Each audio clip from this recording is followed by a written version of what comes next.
So everybody knows cordless tools do not have anywhere near the amount of power that electric ones do. Or do they? Stick around, I'm going to put these two identical sanders up against one another because we're going to see if battery-operated tools are still second best. So I have watched and lived through the evolution of batteries over the past 5 decades, going from lead acid and alkaline to nickel cadmium to nickel metal hydrate to lithium ion, and these changes were not small. The difference in tools because of each one of these battery advances was nothing but amazing. I'm pretty sure I still have an old cordless Ryobi around here somewhere that runs off nickel cadmium, and it was, for lack of a more descriptive term, fucking useless. No, seriously, it's actually been kind.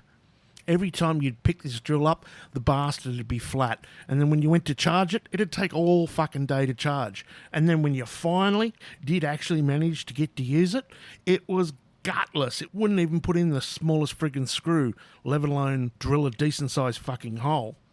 Even in my 30s, there was no such thing as cordless saws or drills on a building site. You had a big ass 240 volt Makita drop saw and a couple of 240 volt Makita drills.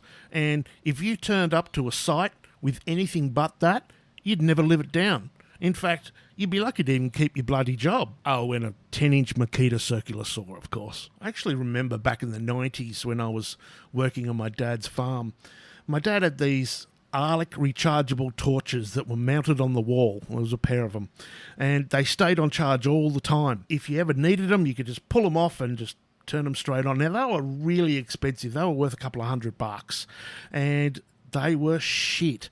They were fucking useless. You could not see anything with them, and they went flat almost bloody instantly. This is the kind of thing you used to have to put up with rechargeable batteries. When you use alkaline batteries and shit, if you left them in there too long, they're likely to leak and fucking destroy the tool or toy or whatever the hell it was that you were using them in. It is such a stark difference between then and now that if I went on a job tomorrow, it was only like a 1 or 2 day job, I'd just take all my cordless tools. I wouldn't even bother taking anything else, unless there was a specific need for a jackhammer or something. Okay, so let me give you an example. I was using my AEG cordless to put bolts in these uprights. My bit caught on something and basically threw my fat ass to the ground, pretty much spraining my wrist and almost dislocating my shoulder in the process. So we've gone from being able to stop a spinning chuck with your bare hands to basically breaking your arm. That's a pretty big difference. Okay, well, let's check out some stats. The weight of the cordless without the battery is 1.4 kilo. The weight of the corded sander is just under 2 kg. So if you add a 2 amp battery to the cordless at 500 grams, she's just under 2 kilos, exactly the same weight. Noise level half a metre away is 100 dB basically for the corded, and just a tiny bit under 100 dB mark for the cordless. Using my laser RPM didn't really work very well. I think it's probably got something to do with the elliptical rotation with vibrating bullshit going through it at the same time. Pretty much, according to AEG's website, the corded sits on 7,000 to 12,000 RPM, and the cordless sits on 7,000 to 11,000 RPM. So basically, again, almost identical. So according to our research, both sanders are almost absolutely the same all round. So I've had both these sanders for around 3 years now, and I've used them on bathrooms, kitchens, verandas, ceilings, floors, doors, walls.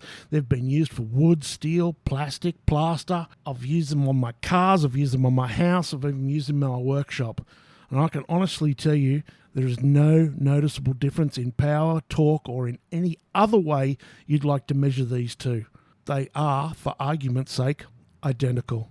Okay, well, thanks for watching. I hope you liked the video, and if you did, you know what to do, and if you didn't, you know what to do. And if you don't know what to do, then you better comment below. As per usual, you'll be good, you'll stay safe, and we'll see you around like a Rissole trendsetters. Play that techno! We're gonna rock down to Electric Avenue. Techno.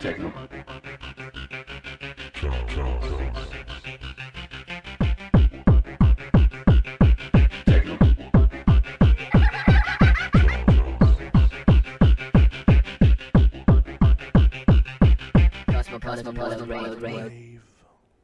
G'day. My name's Jim, and today I won't be doing the g'day bit. I'm just going to be starting off as like a normal person. Tragic. If you like my videos, here's a few more for you to watch. Don't forget to like, comment, and subscribe so you don't miss my next video, which will be out in a couple of days.